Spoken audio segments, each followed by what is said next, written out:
Isang ice candy po at 4 na yaki. Ice candy. Opo, at Sure ka 4. ice candy bibili mo? At 4 na yaki po. Ice candy daw ang bibili niyo.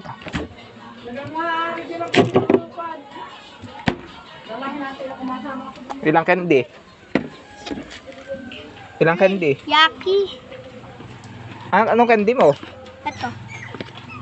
Itong yaki po yung kanyang candy. Ice candy po, hindi yellow. Sabi mo ice at saka candy. Hindi, ice candy. Ngayon bibigyan kita ng candy at saka ice. Ayaw mo. Ice candy? Ice candy lang. Hindi pwede yan, ice candy. Ice bago candy. Anong candy? Uli, ice. Ito. Ano nga? Ice. Ice candy nga. Ito ba ice at saka candy? Ice candy dito.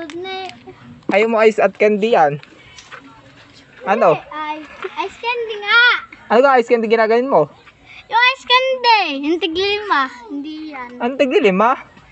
Hindi pa tig-5 token ng ice na ito sa candy. Dahil 5 piso siya. Ito kasi dito nabili ice.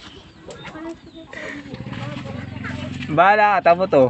Ito ice at sa candy. Ano? Yan, may napag-tripan.